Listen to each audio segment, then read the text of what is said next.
Hello बच्चों, तो चलिए आज आपको इस वीडियो में मैं आप बताने वाली हूँ इंग्लिश की कॉपी कक्षा 10 बोर्ड एग्जाम की आप कैसे लिखें, क्या क्या आप गलतियाँ ना करें और कैसी अच्छाई जो जो अच्छे पॉइंट्स आप अपनी कॉपी में कैसे उसको नोट डाउन करके अपने अच्छे मार्क्स ले आ सकते हैं।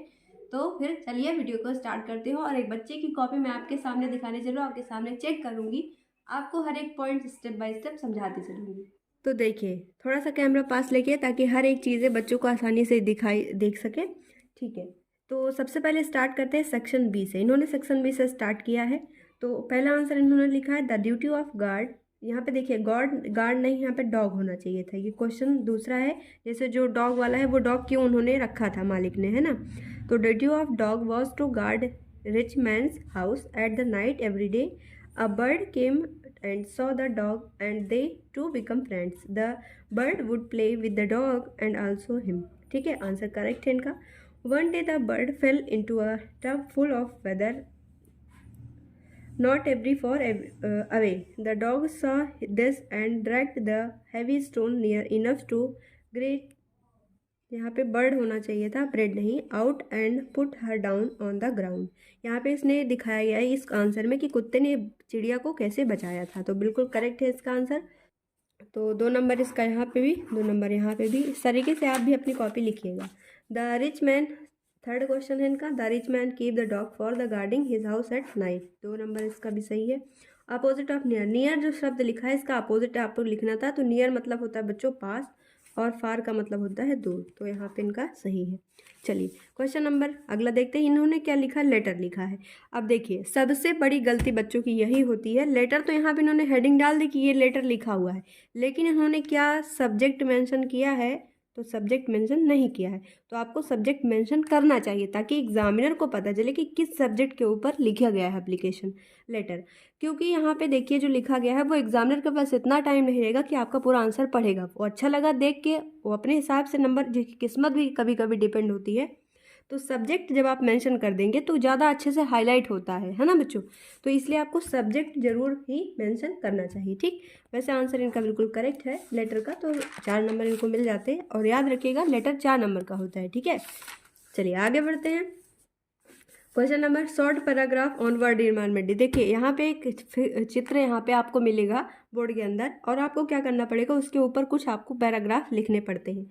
और ये जो आता है बच्चों कुल 6 नंबर में पूछा जाता है। बहुत आसान है, लेकिन आसान तब है जब आपको उसके बारे में पता रहेगा। जैसे देखिए पहली गलती क्या है इस बच्चे की, पता तो सब कुछ बहुत अच्छे तरीके से इन्होंने लिखा हुआ है, लेकिन देखिए यहाँ पे जिस तरीके से लिखा है इन्होंने हाईलाइट किया है, और इस डे की थीम यहाँ पे इन्होंने लिखी है 2023 में, कि वर्ल्ड इन्वायरमेंट 2023 में थीम क्या थी, यूएनईपी इन्होंने इसको हाईलाइट किया। ठीक है, लेकिन देखिए यहाँ पे इन्होंने यूएनईपी जहाँ से स्टार्ट है, मतलब शुरुआत जहाँ से इन्होंने किया है ऑन 5 जून, इसको इनको हाईलाइट करना चाहिए था। तो आप ऐसी गलती ना करिएगा, इसलिए मैं पहले ही बताते चलो, हाईलाइट करते चलिएगा बच्चों। ठीक है, तो इसको हाईलाइट करिए। वर्ल्ड इन्वायरमेंट यहाँ लिखा था, इसको भी हाईलाइट करना था। यूएनईपी यहाँ था, इसको हाईलाइट करना था। बाकी ठीक है आंसर इनका, तो लेकिन हाईलाइट ना करने की वजह से इनको 5 नंबर इसमें दिए जाएंगे। चलिए अगला क्वेश्चन ग्रामर पोर्शन पे देखिए आ जाते हैं। डायरेक्ट में लिखा है सबसे पहले, देखिए डायरेक्ट इन्होंने लिखा, तो डायरेक्ट में जो क्वेश्चन पूछा गया वो लिखिए। क्या क्वेश्चन है, द टीचर। देखिए गलती ऐसी छोटी छोटी मत करिए। इन्होंने डॉक्टर लिख दिया गलती से जल्दीबाजी में, तो यहाँ पे नीचे इन्होंने टीचर लिख दिया। इस तरीके की मिस्टेक्स नहीं करनी होती बच्चों। तो the teacher said to Geeta, do not waste your precious time in gossips. तो देखिए इनका इनडायरेक्ट स्पीच उन्होंने क्या बनाया है, चलिए देखते हैं। तो इनडायरेक्ट स्पीच इनका है, the teacher told Geeta that did not waste her precious time in gossips. बिल्कुल सही है। चलिए एक्टिव पैसिव देख लेते हैं। एक्टिव में क्वेश्चन पहले लिखा, a new teacher will teach us grammar. Passive में grammar would be taught by a new teacher. बिल्कुल सही है इनका आंसर। चलिए पंचुएशन में आ जाते हैं। Is this your friend decision, final decision, asked Ramesh. I am afraid I can not change my decision, said Alok. तो ये पंचुएशन है। अब इन्होंने आंसर में क्या लिखा, देखिए यहाँ पे गड़बड़ कर दिया ना, सेम क्वेश्चन था सेम आंसर उतार दिया। तो ये गलतियां नहीं करनी है। आप जो सोचते हैं ना कि कुछ भी लिख दो नंबर मिल जाता है, ऐसा नहीं होता है। एग्जामिनर बहुत ध्यान से क्वेश्चंस को देखते हैं और उनको पता है कि जहां आप गलती करेंगे उनका पेन वहीं ऑटोमेटिकली रुकेगा जाके। इसीलिए ऐसा धोखेबाजी मत करिएगा कि आप धोखा दे देंगे उन्हें। उन्होंने बहुत सारी कॉपियाँ चेक करी होंगी, उनको अब क्या है, प्रैक्टिस हो चुकी है कॉपी चेक करने की, तो इसलिए ये गलती मत करिए आप, ठीक है। चलिए ट्रांसलेशन, थोड़ा कैमरा पास लेके आइए। ट्रांसलेशन में इंडिया, इन्होंने कुछ हिंदी में ट्रांसलेट था, इसको इंग्लिश में किया। India is the oldest country, its culture is very prosperous and its shadow can see in different countries. This country is knowing for its fairs, fairs का मतलब मेला होता है, टेम्पल्स मंदिर, सेंट्स मतलब संत ऋषि होते हैं, एंड फेस्टिवल्स त्योहार। We should save it from pollution, ठीक है, बिल्कुल सही है। और जो आपका पता है आपको कि जो ये अनुवाद होता है वो कितने नंबर में पूछा जाता है, 4 नंबर में, तो इनको यहाँ पे 4 नंबर मिल जाते हैं, बहुत अच्छे से लिखा है। और बच्चों देखिए एक चीज़ मैं यहाँ पे कंफर्म करना चाहूँगी, बहुत सारे ऐसे टीचर्स आपको मिलेंगे जो कहेंगे कि बहुत ज़्यादा टफ लैंग्वेज लिखिए, लेकिन मैं ये कहना चाहूँगी कि बहुत आसान भाषा में आप इंग्लिश लिखें, ताकि हर एक बंदे को समझ में आ जाए तुरंत। ऐसा नहीं है कि जो एग्जामिनर है उसको आता नहीं है, ऐसी बात नहीं है, लेकिन आप जितना ज़्यादा सरल लैंग्वेज प्रयोग करेंगे उतना ज़्यादा ही आपको अच्छे नंबर मिलते हैं, ठीक है। चलिए अगले सवाल की तरफ। मिस्टर कीजिंग, देखिए यहाँ पे स्पेलिंग गलत है इनकी, KEESING होना चाहिए था, स्पेलिंग मिस्टेक्स नहीं करनी है। Was a strict teacher, however he was not rigidly strict, he expected discipline and silence in his class while he was teaching, which is acceptable, बिल्कुल सही इनका आंसर है, दोनों आंसर्स में 3-3 नंबर। चलिए क्वेश्चन नंबर 26 देखेंगे। कॉफ़ी ऑफर्स मेडी outdoors high, coffee के बारे में पूछा गया, आंसर सही है, 4 नंबर। आगे बढ़ते हैं। Kisa Gotami is in so much grief because her only son had dead, उनका जो अकेला एक लड़का था उसकी डेथ हो गई थी। Kisa Gotami realise and learn in the end that death is common to all and that no one could avoid dying, ये भी सही है इनका क्वेश्चन। आंसर बहुत एक्यूरेट लिखिएगा बच्चों, कम से कम शब्द हों और अच्छे से उसकी मीनिंग समझ में आए, और पूरा कम से कम शब्दों के अंदर ही आप पूरी बातें बताने की कोशिश करें, इस तरीके से आंसर अपना लिखिए जैसे इसमें लिखा गया है। चलिए अगला क्वेश्चन देखेंगे, question number 27। Amanda wish to be a mermaid because for a child mermaid is a symbol of freedom and wonder, बिल्कुल सही है इनका आंसर, मिलते हैं इनको 3 नंबर। चलिए आगे बढ़ते हैं। अभी आपको बताती हूँ सेंट्रल आइडिया कैसे लिखा जाता है। 29 नंबर क्वेश्चन देखेंगे इनका, द इनविजिबल मैन। अब देखिए यहाँ पे ध्यान देने की ज़रूरत है आपको, लिखा गया है द इनविजिबल मैन, तो किसके बारे में बात हो रही है, ग्रिफिन के बारे में, तो यहाँ पे इनको ग्रिफिन में इन्होंने मेंशन किया, बहुत अच्छी बात है, आप ऐसे मेंशन करें अपनी कॉपी में। First because visible after he shift into a big London store for keeping warm and overslept there while wearing some clothes taken from the store, बिल्कुल करेक्ट है इनका आंसर, और नंबर इनको मिल जाते हैं 3।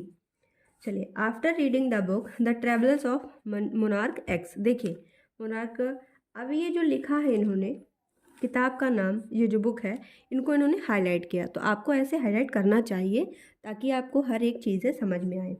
He became interested in tracking the migration of butterflies. This interest led to his other project and experiment, बिल्कुल correct है इनका आंसर, और इनका 3 मार्क्स हो जाता है। चलिए बात करते हैं सेंट्रल आइडिया की, जिसको पता है आपको 3 नंबर में पूछी जाती है। तो सेंट्रल आइडिया, पहली बात तो देखिए इन्होंने गलती क्या कर दी, सेंट्रल आइडिया लिखा है इन्होंने, बहुत अच्छी बात है, पता चले कि क्या लिखा है, तो सेंट्रल आइडिया लिखा है, लेकिन किसके ऊपर लिखा है, कौन सी पोएम का सेंट्रल आइडिया लिखा है, ये तो यहाँ पे मेंशन ही नहीं है। तो बच्चों इस बात पे ध्यान रखिए कि यहाँ पे मेंशन करिए कि किस पोएम के आप सेंट्रल आइडिया लिख रहे हैं। यहाँ पे लिखा तो है डस्ट ऑफ स्नो, लेकिन यहाँ मेन हेडिंग में आपको लिखना चाहिए था dust of snow is a beautiful shot, और बच्चों आप स्क्रीनशॉट भी लिख सकते हैं, आंसर बिल्कुल करेक्ट है इसका, तो आप ऐसे स्क्रीनशॉट भी लिख सकते हैं इसका, आप ऐसे सेंट्रल आइडिया लिख सकते हैं, अच्छे नंबर पूरे मिलेंगे, टेंशन मत लो। Poem written by Robert Frost, देखिए राइटर का नाम मेंशन करना बहुत ज़रूरी है और हाईलाइट करना बहुत ज़रूरी है, जो कि इन्होंने किया भी है। The poem express the significance of small things in changing one's mood, मतलब इस पोएम में क्या बताया गया, छोटी छोटी ऐसी चीज़ें होती है जो आपके कभी कभी बहुत बड़ी लाइफ में चेंजेस ला सकती हैं। The way a crow shake down dust of snow on poet inspires and gives him the idea to shake off his depressive thoughts, became cheerful and do something useful। बहुत अच्छा answer लिखा है इन्होंने, तो इसी तरीके से बच्चों अपना आंसर लिखिएगा। तो बच्चों ये था पूरी कॉपी चेकिंग, और इनका जो टोटल मार्क्स है वो हम, चलिए अब मार्क्स इनको देते हैं, और इनका मार्क्स टोटल बनता है 55 आउट ऑफ 70 में से इनको मिलते हैं 55 नंबर, और इसी तरीके से, और ये नंबर कम नहीं है, आप ऐसे ही अपनी भी कॉपी लिखिएगा। जो गलतियाँ इनमें की हैं इन्होंने, आप वो बिल्कुल भी मत करिएगा। जो जो चीज़ें मैंने आपको बताई हैं बहुत अच्छे से ध्यान रखिएगा। और जो देखो एक फिगर आता है आपके एग्ज़ाम में, उस फिगर के ऊपर आपको एक पैराग्राफ लिखना होता है। 2-3 चीज़ें मैं उसके बारे में आपको बताना चाहूँगी, बहुत ध्यान से सुनिएगा। जैसे कोई चीज़ आपसे पूछी गई टॉपिक, जैसे मान लीजिए इसमें था वर्ल्ड इन्वायरमेंट डे, तो आपको पता होना चाहिए कि वर्ल्ड इन्वायरमेंट डे कब सेलिब्रेट किया जाता है, किसके द्वारा किया जाता है, और उसकी जैसे मतलब डे सेलिब्रेट हुआ तो एक थीम रखी जाती है कि इस साल हम इस चीज़ों पे फोकस करने वाले हैं, तो वही उसकी थीम। तो थीम ज़रूर मेंशन करिए। और आपको अगर नहीं पता है डिटेल में, तो जाके उसको गूगल पे सर्च कर लीजिए, तो आपको तुरंत बहुत सारी डिटेल मिल जाएगी। तो इस तरीके से हर एक टॉपिक पे 2-3 टॉपिक्स हैं ऐसे आपके लिए जो इम्पोर्टेंट है, वो सब मैं एक सेपरेट वीडियो में बताऊंगी। सेंट्रल आइडिया को कैसे लिखना है, बाकी जो कॉपी थी वो आपके सामने मैंने चेक की और नंबर भी दिया। तो इस तरीके से आप अपनी कॉपी लिखिएगा कि ताकि आपको अच्छे नंबर मिले। वीडियो पसंद आए तो ज़रूर शेयर करें और चैनल को सब्सक्राइब भी कर लें। Thank you and best of luck for your exam.